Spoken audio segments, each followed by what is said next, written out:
आज की इस क्लास में सभी भक्तों का स्वागत है। अभी हम कीर्तन से स्टार्ट करेंगे। जय राधा माधव कुंज बिहारी, जय राधा माधव कुंज बिहारी, जय गोपीजन वल्लभ गिरिवर धारी, जय गोपीजन वल्लभ गिरिवर धारी, यशोदानंदन व्रज जनरंजन, यशोदानंदन व्रज जनरंजन, यमुना तीरावनचारी, यमुना तीरावनचारी, जय राधा माधव कुंज बिहारी, जय राधा माधव कुंज बिहारी, हरे कृष्णा कृष्णा कृष्णा हरे हरे, हरे राम राम राम हरे हरे, हरे कृष्णा कृष्णा कृष्णा हरे हरे, हरे राम राम राम हरे हरे, हरे कृष्णा कृष्णा कृष्णा हरे हरे, हरे राम राम राम हरे हरे, हरे कृष्णा कृष्णा कृष्णा हरे हरे, हरे राम राम राम हरे हरे, हरे कृष्णा कृष्णा कृष्णा हरे हरे, हरे राम राम राम हरे हरे, हरे कृष्णा कृष्णा कृष्णा हरे हरे, हरे राम राम राम हरे हरे, हरे कृष्णा कृष्णा कृष्णा हरे हरे, हरे राम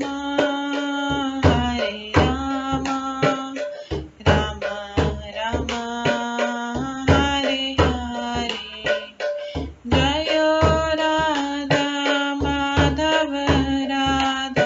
माधव राधे, जय राधा गोविंद राधे, जय गौरनताय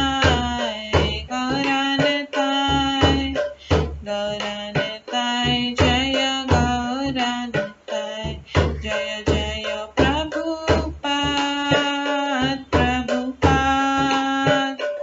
प्रभुपाद जय जय प्रभुपाद, जय जय गुरुदेव जय जय गुरुदेव, नित्य गौर हरि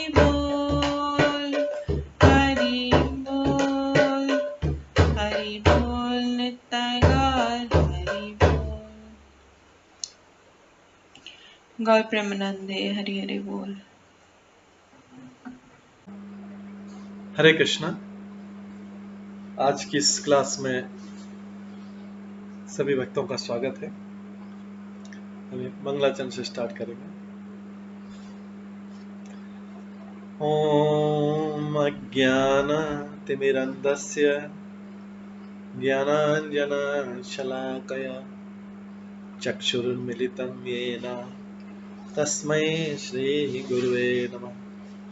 श्रीचैतन्यमनोभीष्टं स्थापितं येन भूतले स्वयं रूप कदा मह्यं ददाति स्वपदान्तिकम्। वन्देऽहं श्रीगुरो श्रीयुतपदकमलं श्रीगुरुं वैष्णवांश्च श्रीरूपं साग्रजातं सहगण रघुनाथान्वितं तं सजीवं साद्वैतं सावधूतं परिजनसहितं कृष्णचैतन्यदेवं श्रीराधाकृष्णपादान् सहगण ललिता श्रीविशाखान्वितांश्च नमो विष्णुपदाय कृष्णपृष्ठाय भूतले श्रीमते भक्तिवेदांत स्वामिन्निति नामिने। नमस्ते सरस्वती देवे गौरवाणी प्रचारिणे निर्विशेष शून्यवादी पाश्चात्य देशतारिणे वाञ्छाकल्पतरुभ्यश्च कृपा सिन्धुभ्येव च पतितानां पावनेभ्यो वैष्णवेभ्यो नमो नमः। जय श्री कृष्ण चैतन्य प्रभु नित्यानंद श्री अद्वैत गदाधर शिवासादि गौर भक्तवृंद। हरे कृष्णा कृष्णा कृष्णा हरे हरे, हरे राम राम राम हरे हरे। ओम नमो भगवते वासुदेवाय। ओम नमो भगवते वासुदेवाय। ओम नमो भगवते वासुदेवाय।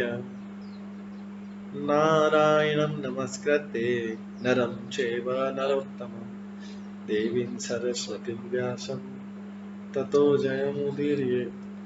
नष्टप्रायेषु भद्रेषु नित्यं भागवत सेवया भगवते उत्तम श्लोके भक्तिर्भवति नैष्ठिकी। कृष्णाय वासुदेवाय देवकी नंदनाय च नन्दगोपकुमाराय गोविन्दाय नमो नमः। सर्ववेदान्तसारमे श्रीभागवतम् इष्यते तद्रसामृतात् नान्यत्र स्याद्रति क्वचित्। आराध्यो भगवान् ब्रजेश तनयस्तनधाम वृन्दावन रम्य काचिदुपासना व्रजवधूवर्गेण या कल्पिता। श्रीमद्भागवतं प्रमाणम् अमलं प्रेम कुमार्थमः श्रीचैतन्य महाप्रभुमतम् इदं तत्रादरो न परम्। मूकं करोति वाचालं पङ्गुलङ्घयते गिरिं यत्कृपातमहं वन्दे परमानन्दमाधवम्। हरे कृष्णा।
हरे कृष्णा। आज की क्लास में सभी भक्तों का स्वागत है। कल हम श्रवण कर रहे थे श्लोक नंबर 10वें स्कंद के 31वें अध्याय के श्लोक नंबर 13 से श्रवण कर रहे थे। इसमें हमने इस अध्याय का नाम है गोपी गीत। इसमें गोपियां भगवान से प्रार्थना कर रही हैं, अलग अलग तरीके से प्रार्थना कर रही हैं। उन प्रार्थनाओं का हम श्रवण कर रहे थे। हमने 12वें श्लोक तक श्रवण किया था, 13वां श्लोक प्रारंभ किया था, जिसमें गोपियां जो है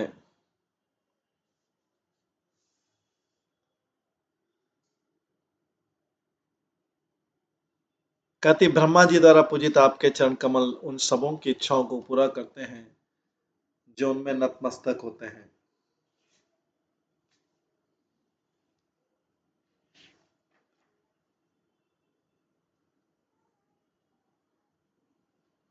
इस प्रकार गोपियों ने निरूपित किया कि श्री कृष्ण के चरण कमल सब प्रकार के दुखों को दूर करने वाले हैं और सुख प्रदान करने के कारण स्वरूप है। उसी के कारण आध्यान तथा हे रमन नामक ये दोनों संबोधन क्रमशः विचारणीय, अर्थात हे आदियान संबोधन का अर्थ है हमारी विरह पीड़ा का नाश करो, और हे रमन का अर्थ है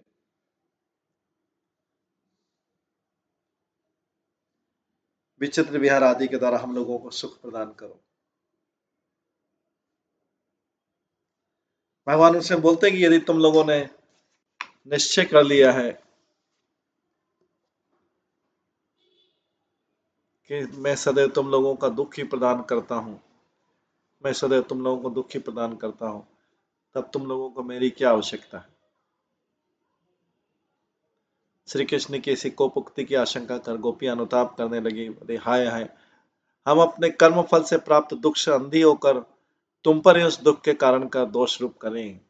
इस प्रकार अनुतप्त होकर श्री कृष्ण को प्रसन्न करने के लिए गोपियां श्री कृष्ण को ही समस्त प्रकार के सुख प्रदान करने वाले के रूप में स्तुति करते हुए, हे सर्व सुख हमें तुम्हारी बहुत आवश्यकता है, ऐसा भाव प्रकाशित करते हुए अपने दुख को दूर करने के लिए प्रणत इत्यादि 2 श्लोकों के द्वारा प्रार्थना कर रही। इसके बाद गोपियां बोलती कि इन चरणों की कृपा से तुम लोग सब प्रकार की विपत्तियों से अनायासी तर जाओगे। गर्गाचार्य की सूक्ति के अनुसार हम प्रार्थना करती कि इस विपत्ति के समय हमारी विरह वेदना को दूर कर हमारा परित्राण करो।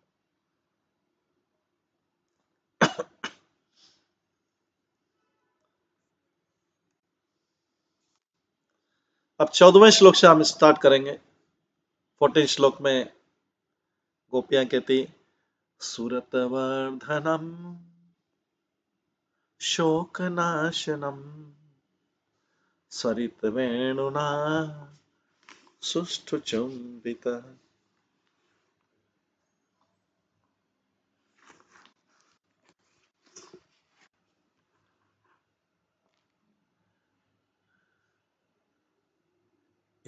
इतर राग विस्मरा इतर राग विस्मारणम नृणाम वितर वीरनस्ते अधरामृतम। हे वीर,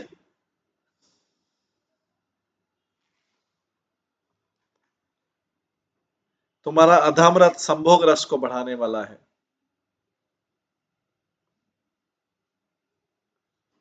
विरह के दुख का नाश करने वाला है।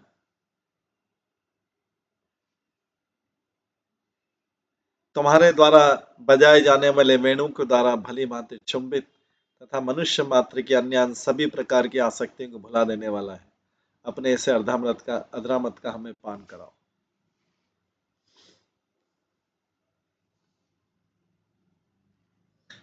हे वीर, तुम्हारा अधरामृत संभोग रस को बढ़ाने वाला है, विरह के दुख का नाश करने वाला है। तुम्हारे द्वारा बजाए गए जाने वाले वेणु के द्वारा भली भांति चुंबित तथा मनुष्य मात्र की अन्य सभी प्रकार की आसक्ति को भुला देने वाला है। अपने ऐसे अधमरथ का हमें पान कराओ।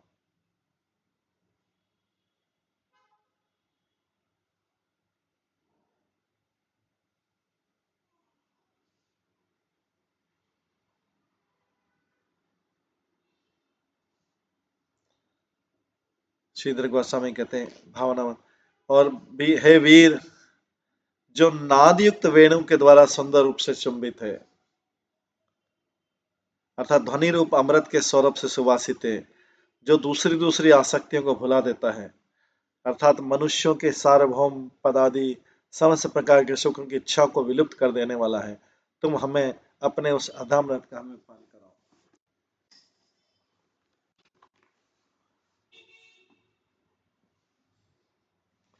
उस अधरामृत का हमें पान कराओ।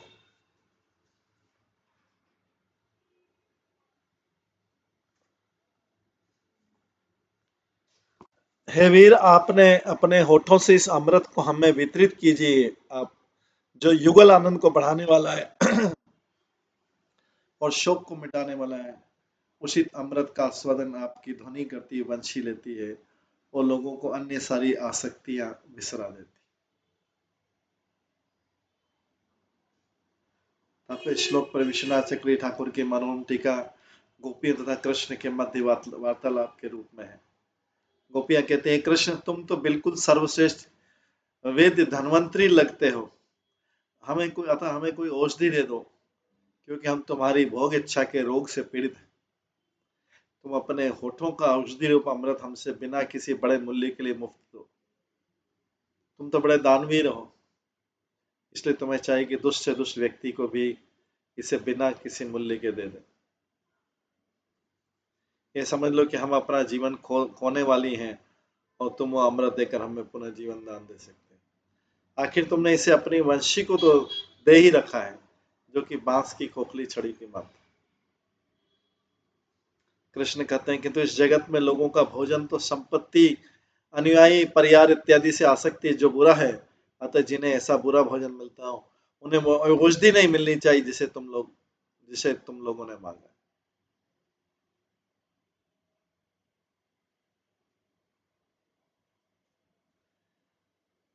गोपियां कहती तुम तो बड़े दानवीर हो, इसलिए तुम्हें चाहिए कि दुष्ट से दुष्ट व्यक्ति को भी बिना इससे मूल्य के दे दे। ये समझ लो कि हम अपना जीवन खोने वाली हैं और तुम वह अमृत हमें पुनः जीवन दान दे सकते हो।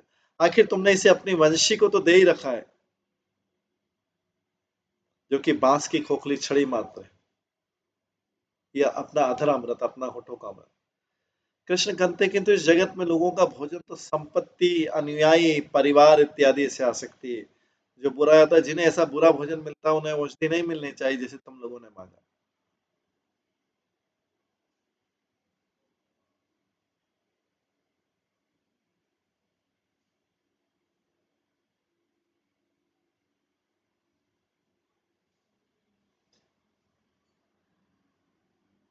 तो गोपियां बोलती कि इस औषधि से तो अन्य सारी आसक्तियां भूल जाते हैं।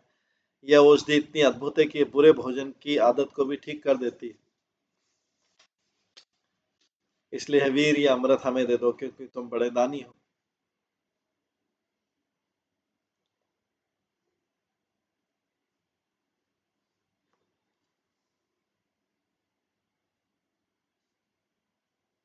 क्योंकि तुम बड़े दानी हो। तो इसमें जीव गोस्वामी अपनी टिप्पणी में कहते हैं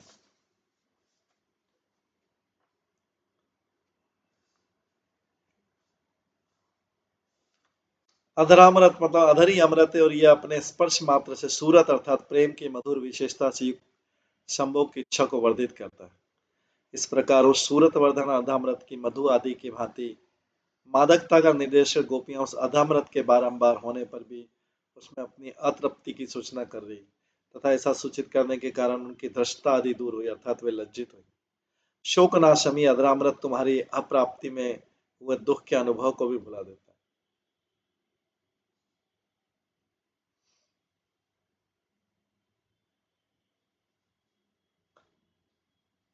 तुम्हारा यह अधरामृत जब पुरुषों को भी सार्वभौम आदि से लेकर मोक्ष तक को प्राप्त करने के अनुराग का भी स्मरण करा देता है, तब फिर अधरामृत स्त्रियां विशेषकर तुम्हारे संग प्राप्त करने की लालसा वाली हम जैसी गोपियों के आत्मीय स्वजन, स्वधर्म, धर्म अधर्म आदि के प्रति अनुराग को विस्मरण करा देगा।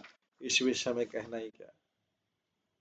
वह अधरामृत सदैव अपनी स्पृहा के द्वारा दूसरे विषयों की स्पृहा को संपूर्णता तिरोहित करने वाला है, अर्थात नर नारी सभी के हृदय में अपने विषय में स्थायी स्परा को वर्धित करने वाला तथा अन्य विषयों के प्रति होने वाले आसक्ति को संपूर्ण रूप से विस्मरण करा देने वाला। उक्त विषय को ब्रज देवियां स्वरित वेणुना सुष्टु चुंबित इत्यादि पदों के द्वारा प्रमाणित करी। अर्थात वेणु शब्द अभिधान शास्त्र में पुरुष के रूप में विख्यात है, तथापि वेणु तुम्हारे अधरामृत को पा रहा है, अतः इससे प्रमाणित होता है कि तुम्हारा अधरामृत पुरुष के भी दूसरे विषय के प्रति अनुराग को विस्मरण करा देता है। यद्यपि उत्कृष्ट अनुरागवश भावाविष्ट अवस्था में कही गई ब्रज देवी की युक्ति सुनकर लगता है कि पुरुष जाति के भक्त भी श्री कृष्ण के अधरामृत का पान करते हैं, तथापि यहाँ विचारने की पुरुष लोग जिस अधरामृत को प्राप्त करते हैं वो चर्वित तांबूल आदि के संबंध में, अर्थात भगवान कृपापूर्वक अपने कृपा पात्र सभी को अपने अर्धामृत के द्वारा परीक्षित चर्वित तांबूल आदि प्रदान करते हैं। इसलिए पुरुष जाति भी इस प्रकार से अर्धामृत का पान कर सकती है, किंतु साक्षात रूप में नहीं। तथापि यहाँ पर जो अधरामृत कहा गया उसे अधामृत और उच्छिष्ट तांबुल के रस से अभेद होने के विचार से कहा गया। तब गोपी द्वारा उक्त सूरत वर्धनम शोकनाशो, वो अधामृत अपनी सूरत की इच्छा का वर्धन करने वाला है, अन्य समस्त प्रकार के दुखों की स्फूर्ति का नाश करने वाला है और दूसरे विषयों को भुलाने वाला है। इसके द्वारा गोपियां श्री कृष्ण के अधरामृत की परम पुरुषता को प्रदर्शित कर रही। इस प्रकार तीनों अर्थ ही पूर्व श्लोक में ये भी दिखलाए गए, इसलिए श्लोक पूर्व श्लोक के साथ एकार्थ के रूप में जाना चाहिए। तुम्हारे लिए कुछ भी अधेय नहीं है, इसी के अभिप्राय से गोपी करी वीर अर्थात हे दानवीर इत्यादि, अर्थात तुम अपना अर्धामृत हमें दान करो।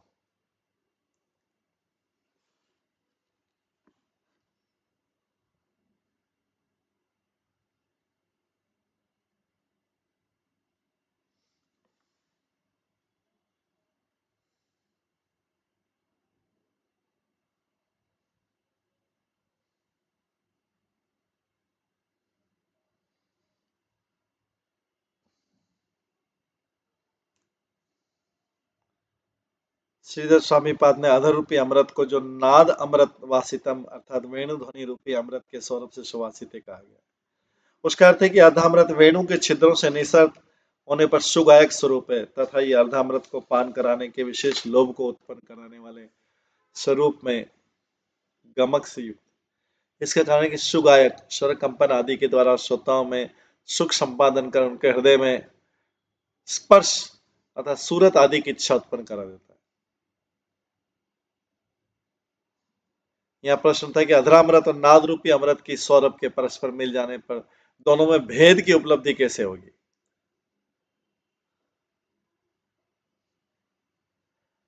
सौरभ कौन सा है? वेणु ध्वनि से निकलने वाला अमृत।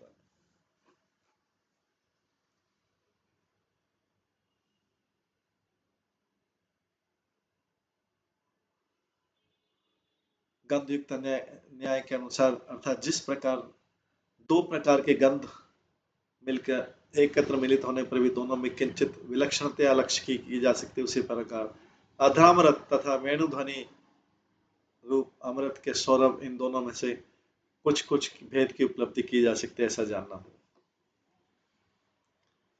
अर्थात आपका अधर स्वरित अर्थात जिसे षड्ज आदि स्वर उत्पन्न होते हैं ऐसे वेणु के द्वारा चुंबित है और इसके द्वारा अधरामृत की मादकता ही प्रदर्शित हुई।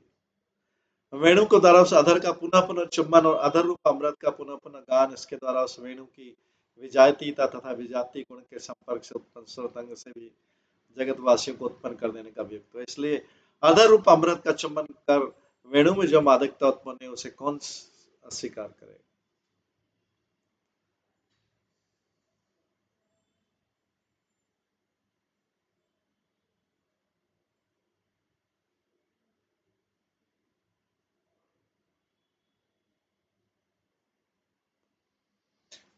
विश्वनाथ चक्री ठाकुर इसमें कहते हैं कि और भी धनवंतरी के समान वैद्य शिरोमणे हम लोग काम रोग से मूर्छित हो रही हैं। गोपियां कहती हैं कोई अनिर्वचनीय औषधम दान कर हम लोगों को संजीवित करो, इसी अभिप्राय से गोपियां सूरत वर्धनम इत्यादि कर रही है। तुम्हारा अधरामृत सूरत वर्धनम अर्थात सूरत का पुष्टि कारक है, क्योंकि सूरत अर्थात प्रेम की प्रचुर विशेषता से युक्त संभोग इच्छा की वृद्धि करता है तथा शोक नाशम अतः शोक की पीड़ा का हरण करता है। यदि श्री कृष्ण आपत्ति करें कि महामूल्यवान उस अधरामृत को बिना मूल्य कैसे दान करूं, अगर कृष्ण कहे कि नहीं मैं अधरामृत को कैसे बिना मूल्य के कैसे दान करूं, तो इसकी आशंका से गोपियां करे ऐसा करना तुम्हारे लिए संगत नहीं होगा मूल्य के, क्योंकि दानवीर होने के कारण तुम अति निकृष्ट मृत प्राय जन को भी प्राणदान करने के लिए बिना मूल्य के औषधि दे देते, अर्थात अधरामृत दिया करते हैं।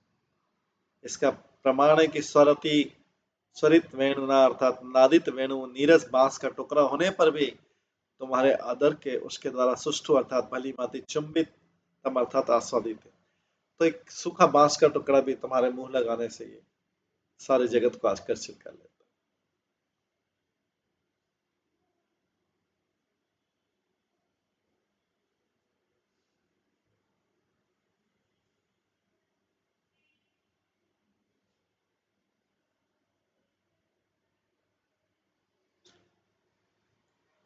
इसके फलस्वरूप नीरस वेणु की ध्वनि का इतना अधिक माधुर्य। यदि श्री कृष्ण कहे कि धन जन कुटुंब आदि के प्रति आसक्ति इस रोग में कुपथ्य स्वरूप है, तो इसलिए इसी कुपथ्य सेवी को यह अधामरति की औषधि देना व्यर्थ है। उसकी आशंका से गोपियां करें इतराग विस्मरण इतराग इतर राग विस्मारणम, अर्थात तुम्हारी जो अर्धत रूपी अमृत औषधि है वो अन्य अन्य सभी वस्तुओं के प्रति आसक्ति भुला देती है। ये अधरामृत अद्भुत औषध है क्योंकि ये कुपथ्य को दूर कर अपने प्रभाव का विस्तार करता है। इसे हम लोगों ने स्वयं अनुभव करके देखा है कि ये भाव है। अतः उस अधरामृत रूपी औषधि को नृणाम अर्थात मनुष्य जाति में हम स्त्रियों को वितर अर्थात दान करो, क्योंकि वीर अर्थात तुम दानवीर और दयावीर हो, इसलिए हमें ये तुम्हारे अधरामृत रूपी औषधि को दान करो।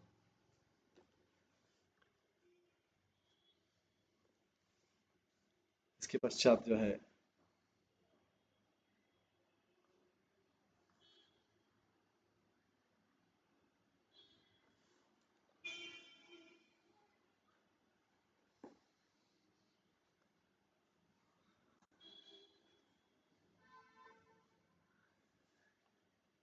15वें श्लोक में बताया गया है अटति यत् भवान अटति यत् भवान अहनिकाननम त्रुटि युगायते त्वाम पश्यताम् कुटिल कुंतलम श्रीमुखम च ते जड़ उदीक्षुस्ताम पक्ष्मकृत दृशा। गोपियां कहती हैं जब आप दिन के समय जंगल चले जाते हो तो क्षण का एक अल्पांश भी हमें युग सरीखा लगता है।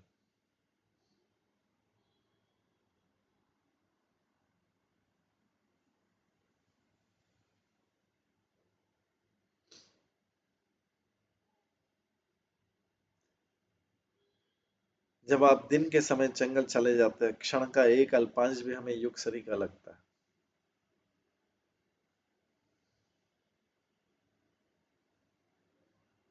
क्योंकि हम आपको देख नहीं पाते और जब हम आपके सुंदर मुख को जो घुंघराले बालों से सुशोभित होने के कारण इतना सुंदर लगता है देखती भी हैं, तो ये हमारी पलकें हमारे आनंद में बाधक बनती जिन्हें मूर्ख सृष्टा ने बनाया।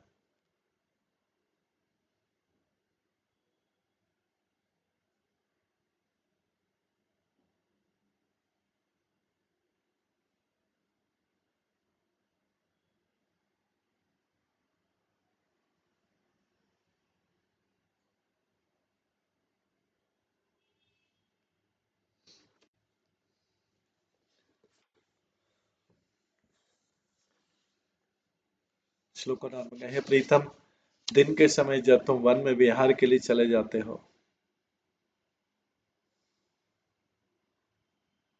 तब तुम्हारे आदर्शन से हम आधे क्षण का समय भी युग के समान प्रतीत होता है।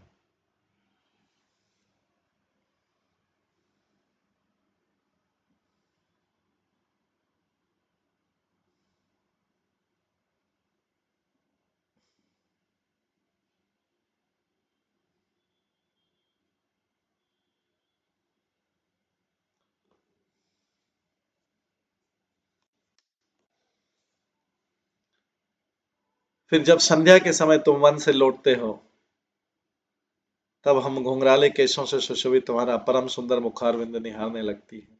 उस समय पलकों का गिरना भी हमारे लिए असहनीय हो जाता है। हमें ऐसा जान पड़ता है कि इन नेत्रों पर पलके बनाने वाला विधाता मूर्ख है।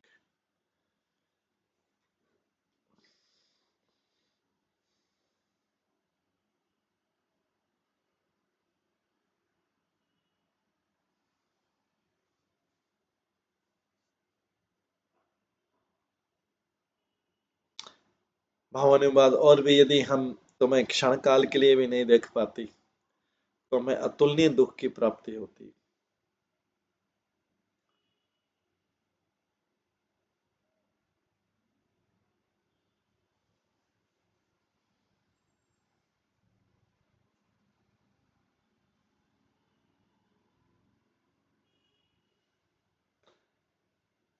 और भी, यदि हम तुम्हें क्षण काल के लिए भी नहीं देख पाती तो हमें अतुलनीय दुख की प्राप्ति होती, किंतु तुम्हारे दर्शन से अतुलनीय सुख की प्राप्ति होती है।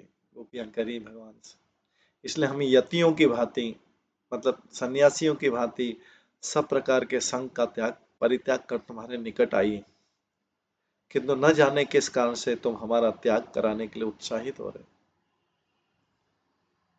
इसी को गोपियां करुण स्वर से अटत इत्यादि 2 श्लोकों के द्वारा करे। दिन में जब तुम वृंदावन विहार करने के लिए चले जाते तो उस समय तुम्हें न देख पाने के कारण प्राणी मात्र को आधे क्षण का काल भी युग के समान प्रतीत होता है। इस प्रकार श्री कृष्ण के आदर्शन में दुख की बात कहकर पुनः करें। किसी प्रकार से दिन बिताकर संध्या के समय जब तुम वन से लौटते हो, तब हम अपना सर उठाकर तुम्हारे परम सुंदर मुखारविंद का दर्शन करते हैं। तथापि पलकों के कारण तुम्हारे दर्शन करने में बाधा उत्पन्न होने से हम नेत्रों पर पलकों की सृष्टि करने वाले ब्रह्मा जड़ अर्थात मूर्ख ऐसा प्रतीत होता। उस दर्शन के बीच में निमेष मात्र काल की विघ्न बाधा भी असहनीय होती। इसके बाद दर्शन काल सुख सुख का ही होना होता।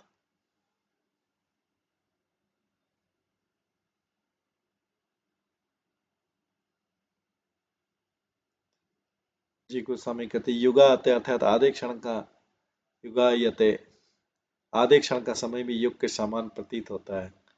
इसके द्वारा गोपियां कहना चाहती कि जब तुम दिन में विहार करने के लिए वन में गमन करते हो, उस समय तुम्हें न देख पाने के कारण अत्यंत दुख होता है, तथा दुख का समय बड़े कष्ट से व्यतीत होने के कारण वो दुख परम दुखमय हो जाता है।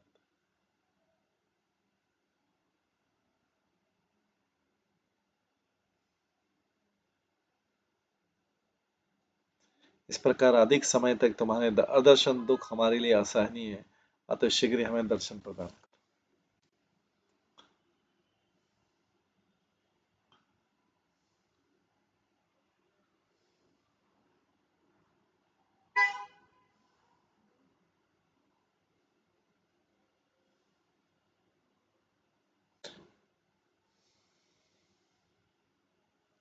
अपश्चितम अर्थात तुम्हारे अदर्शन से सभी ब्रजवासियों को जब विरह दुख होता है, तब हम अपने विषय में क्या कहें। यद्यपि किसी प्रकार से पूरा दिन व्यतीत करने के उपरांत संध्या के समय तुम्हारे मुख के ऊपरी भाग पर छाए हुए घुंघराले केशों से युक्त परम सुंदर मुख कमल को हम निहारती हैं, किंतु मुख कमल को निर्निमेष बिना पलक झपके नहीं देख पाने के कारण संतप्त रहती तथा पलकों को बनाने वाले ब्रह्मा को मूर्ख कर उनकी निंदा करती। मूल में जो चकार है उसका अन्वय आक्षेप करने के अर्थ में इस प्रकार का होगा। श्री मुख मुदीक्षताम अर्थात पलकों के निर्माण करता ब्रह्मा दूसरों के नेत्रों पर पलकों की सृष्टि करें तो करें, किंतु जो लोग तुम्हारे श्रीमुख का दर्शन करते हैं, किंतु उनके नेत्रों पर भी पलकों की सृष्टि करना अत्यंत अनुचित।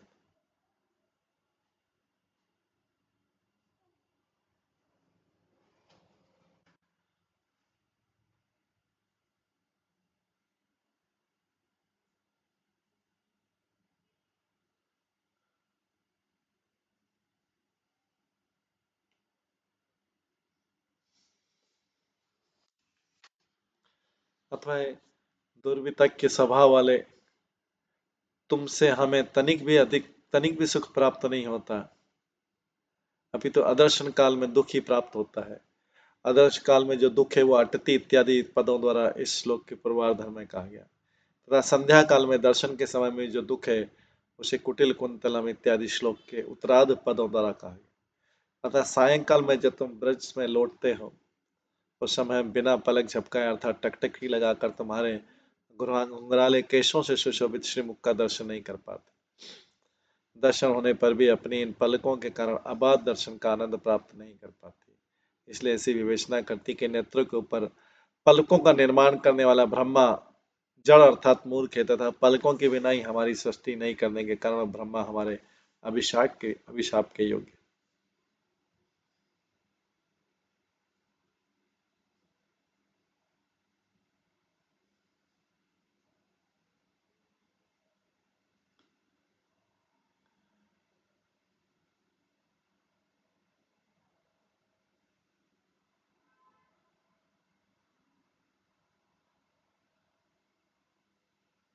जिन्होंने पलकों का छेदन कर डाला क्योंकि ये पलकें बारंबार गिरकर तुम्हारे श्रीमुख चंद्र के दर्शन में विघ्न डालती हैं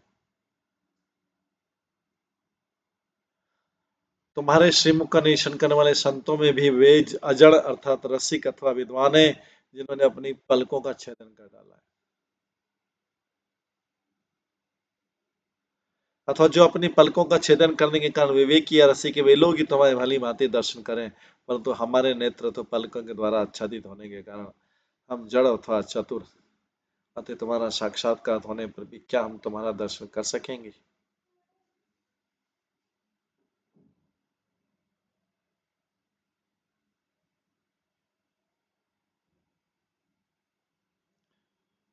सारार्थ दर्शनी में विश्वनाथ चक्रवर्ती ठाकुर लिखते हैं और भी हमारा दुर्भाग्य हमें दुख प्रदान करता है तो इसमें तुम क्या कर सकते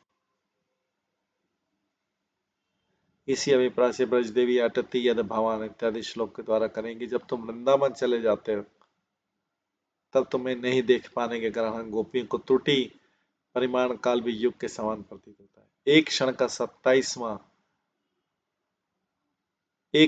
27वां भाग त्रुटि कहलाता है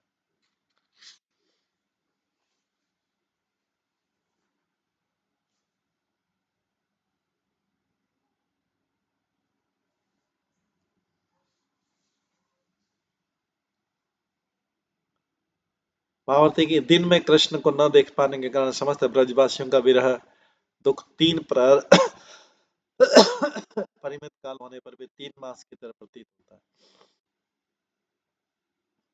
परंतु वही 3 प्रहर परिमित समय हम ब्रज गोपियों के लिए 100 करोड़ युगों के समान है इसमें हमारे दुर्भाग्य के अतिरिक्त और क्या कारण हो सकता है पक्षांतर में पुनः किसी तरह इस प्रकार दिन के व्यतीत होने पर संध्या के समय वन से लौट आने पर तुम्हारे श्रीमुख को परम उत्कंठा के साथ देखने वाली उन्हीं गोपियों के लिए दोनों नेत्रों पर पलकों की सृष्टि करने वाले विधाता जड़ अर्थात विवेक रहित प्रतीत होता है क्योंकि उन पलकों के झपकने द्वारा हम लोगों को तुम्हारा आदर्शन रूप दुख ही प्राप्त होता है इस प्रकार तुम्हारे आदर्शन में अथाह दुख सिंधु और दर्शन में झपकने वाली पलक ही हमारी विरोधी है यह निमेश मात्र समय 900 त्रुटि का परिमाण होने पर भी 900 युगों के समान है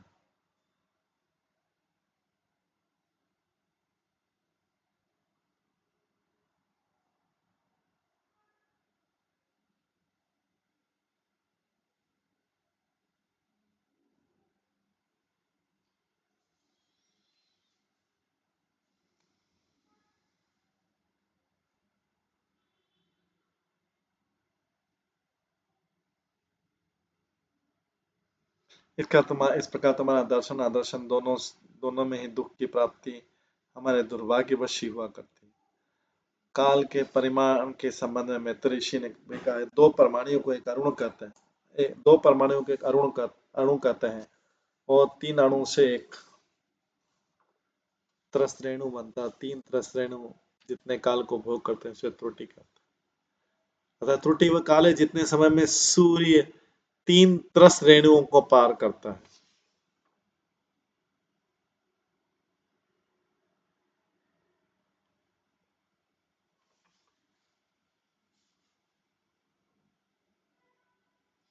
100 त्रुटियों का एक भेद, 3 वेदों का एक लव, 3 लवों का एक निमेष और 3 निमेषों का एक क्षण होता है। अतः क्षण का 27वां इस भाग त्रुटि कहलाता है। 900 त्रुटि का काल ही एक निमेष।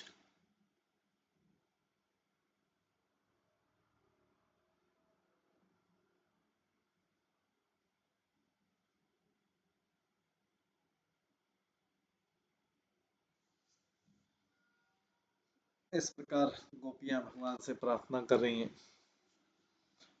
आगे कहती हैं गोपियां,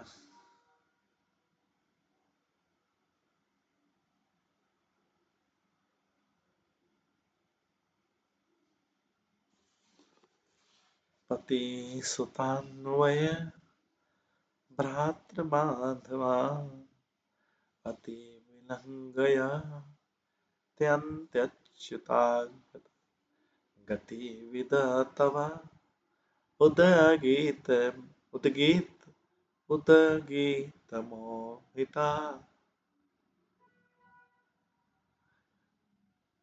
गति विदतवा उदगीत मोहिता कितवयोषिता कतजेत निशि।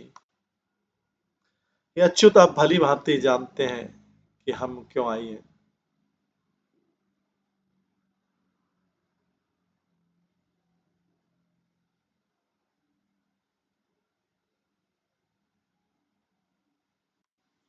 आप जैसे छली के अतिरिक्त भला और कौन होगा जो अर्धरात्रि में उसकी बांसुरी के तेज संगीत से मोहित कर उसे देखने के लिए आई तरुण स्त्री का परित्याग करेगा। आपके दर्शन के लिए हमने अपने पतियों, बच्चों, बड़े बूढ़ों, भाइयों तथा अन्य रिश्तेदारों को पूरी तरह ठुकरा दी।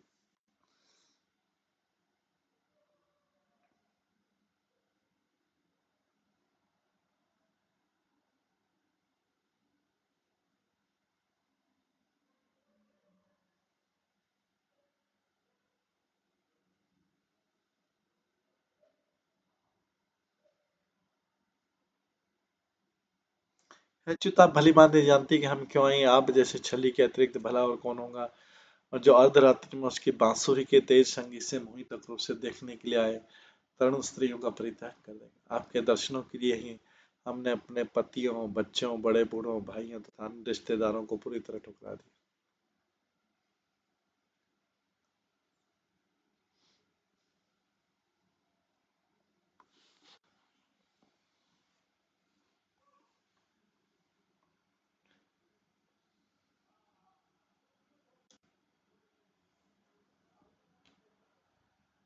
श्रीधर स्वामी बोलते आते हैं, अच्युत हम लोग पति, पुत्र और पति के जितने भी संबंध है, भाई, बंधु, कुल, परिवार आदि सभी का परित्याग कर उनकी आज्ञाओं का उल्लंघन करके तुम्हारे निकट आई।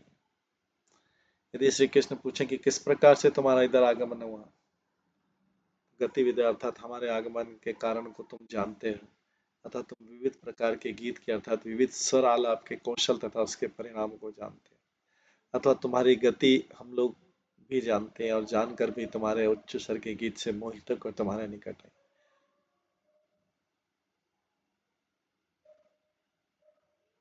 हे कितव अर्थात हे से षठ रात्रि काल में इस प्रकार से स्वयं आई हुई स्त्रियों, हम गोपियों को तुम्हारे अतिरिक्त और कौन पुरुष परित्याग कर सकते।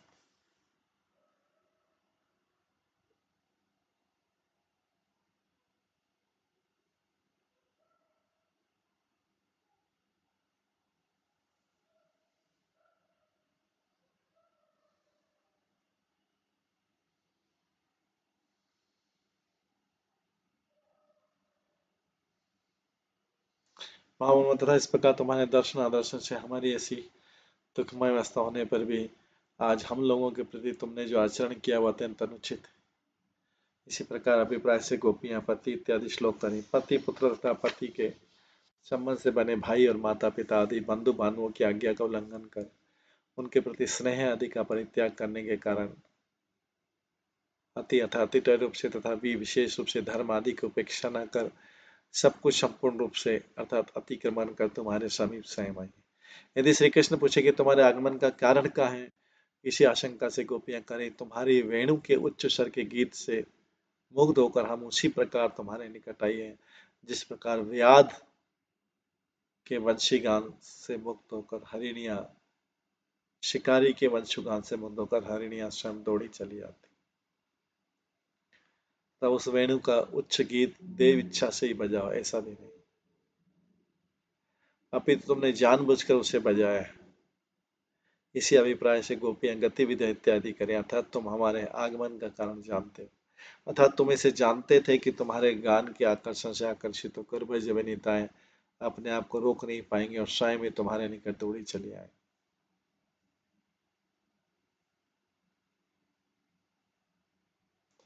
अथवा यदि श्री कृष्ण आपत्ति करें कि अत्यंत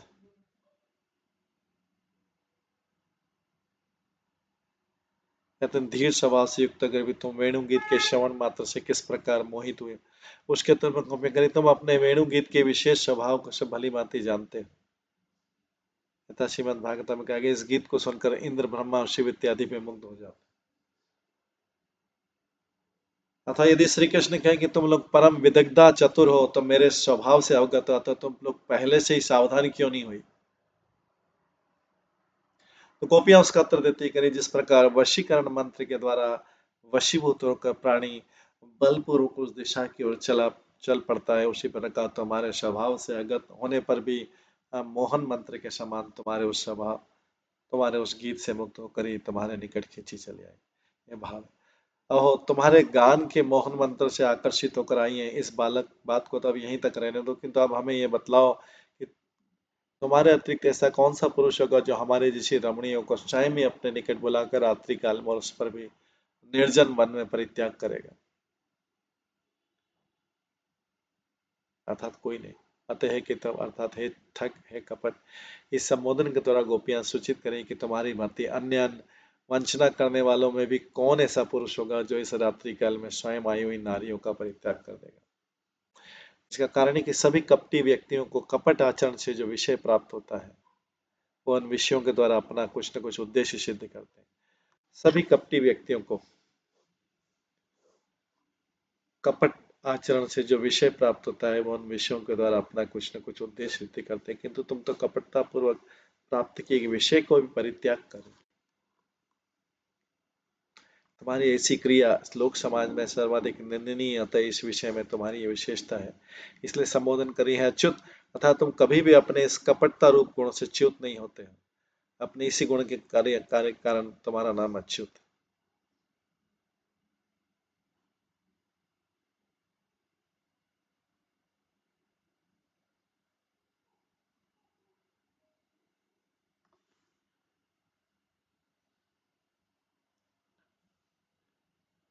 विश्वनाथ चक्री ठाकुर कहते हैं, जो ब्रज रमणियां वेणु वादन के समय अपने अपने पतियों के द्वारा घर में रोक लगी थी, वे उन बाधाओं का उल्लंघन कर श्री कृष्ण के समीप आकर ईर्ष्या सहित कहने लगी, पति सुतान भय, अर्थात हम लोग अपनी अपनी दशम दशा अर्थात अंतिम दशा को अत्यंत निकट जानकर ही ते अंत्य आगता अर्थात तुम्हारे समीप आई। अच्युत, ऐसी अवस्था में तुम हम लोगों का दर्शन देने के विषय में च्युत हुए हो, अतः क्या तुमने इसी विपरीत लक्षण के द्वारा ही अच्युत नाम धारण किया? यदि इसमें श्री कृष्ण आपत्ति करें कि तुम सब किस लिए मेरे निकट आई है, उसके उत्तर में गोपियां करें, हम लोग अपनी इच्छा से नहीं आई है, अभी तो तुम्हारे उच्च वेणुगीत से मोहित होने के कारण विवेक बुद्धि के नष्ट हो जाने से आई। यदि ऐसी बात है, तब है मूढ़ स्त्रियों, अब कष्ट सहती रहो। इसकी आशंका से गोपियां करें, कितव अर्थात है शठ, है कपटी, इस प्रकार रात्रि के समय में स्वयं निकट आई स्त्रियों का तुम्हारे जैसे भीरु और निष्ठुर व्यक्ति के अतिरिक्त और कौन त्याग कर सकता है? अर्थात कोई भी नहीं। अतः हे कितव, अतः हे मत, इस प्रकार रात्रि काल में अभिसार के लिए आई युक्तियों को कौन सा युवक त्याग कर सकता?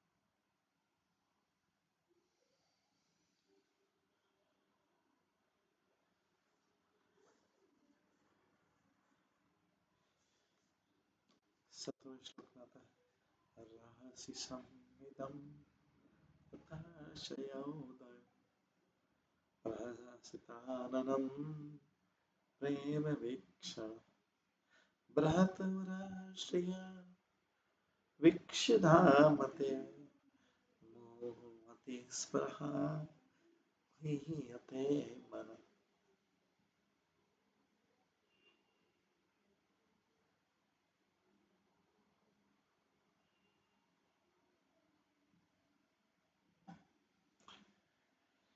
जब हम आपके साथ एकांत में घनिष्ठ वार्ताओं का चिंतन करती हैं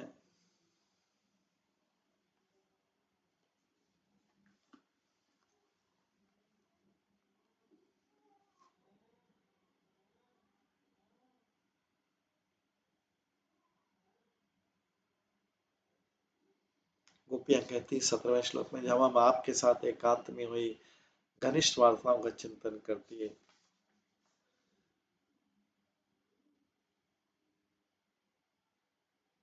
तो अपने हृदय में कामोदय अनुभव करती है और आपकी हंसमुख आकृति आपके प्रेम में चितवन तथा आपके चौड़े सीने का जो कि लक्ष्मी जी का वासस्थान है स्मरण करती तब हमारे मन बारंबार मोहित हो जाते हैं और इस तरह हमें आपके लिए अत्यंत गहन लालसा की अनुभूति।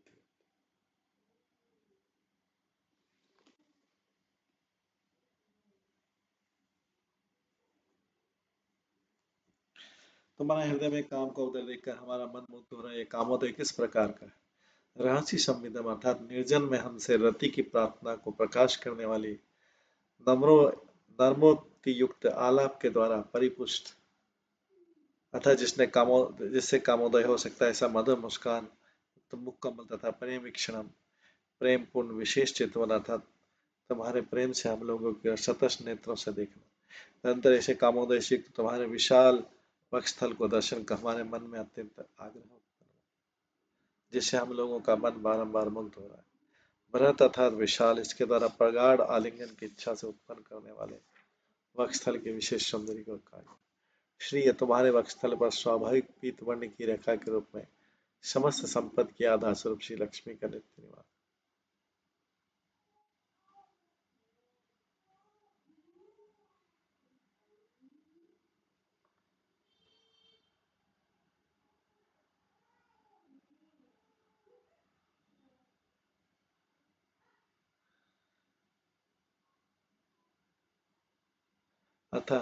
अथवा ब्रज देवी अपनी स्वतंत्रता को सूचित करने के लिए अति स्पर्धा पथ के ऊपर ही वीक्षण करते को आरोपित कर अति स्पर्धा अर्थात अत्यधिक लालसा के कारण तुम्हारे कामोदय का दर्शन का हमारे मन में भी काम उत्पन्न करने के कारण स्पर्धा हमें बारंबार मुक्त करे।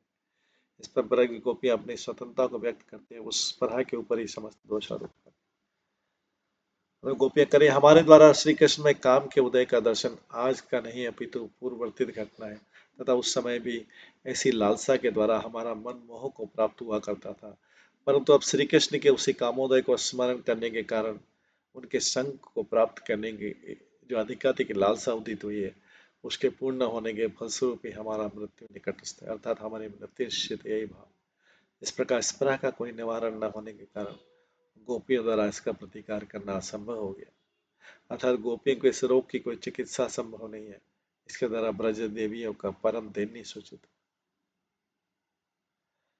विशला चक्री ठाकुर की टिप्पणी में लिखते हैं हम क्या करें तुम्हारी 5 प्रकार की मोहन क्रियाएं कामदेव के पंच बाणों की भांति हमारे नेत्रों के छिद्र से अंतर में प्रवेश कर हमारे हृदय को दग्ध कर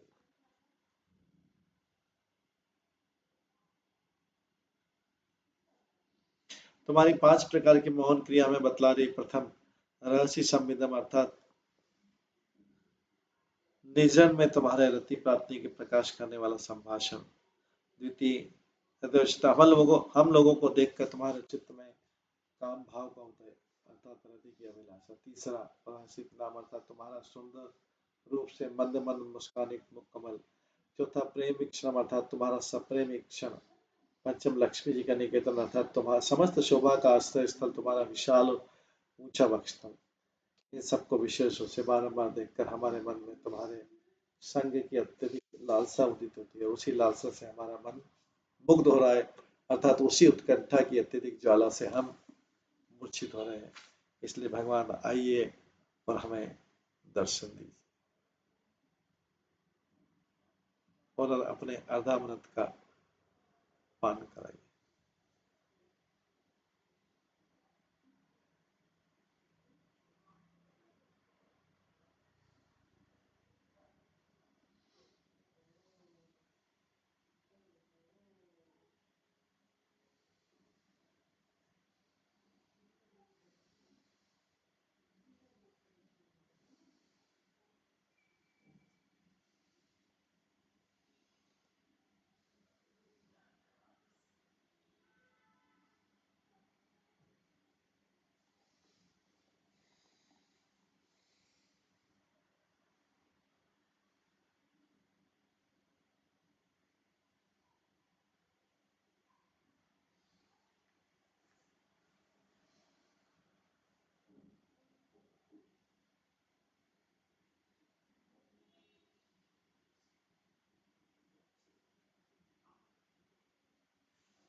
इस प्रकार से गोपियों की प्रार्थना। इसके आगे के श्लोक जो है, 2-3 श्लोक जो है, हम कल की क्लास में श्रवण करेंगे। आज की क्लास के यहीं पे विराम देते हैं। सभी भक्तों का बहुत बहुत धन्यवाद। सब भक्तों के लिए एक बार हरे कृष्ण महामंत्र का जप करेंगे। हरे कृष्णा कृष्णा कृष्णा हरे हरे, हरे राम राम राम हरे। श्री श्रीमद् भागवतम महापुराण की जय। श्रील प्रभुपाद की जय। सभी भक्तगणों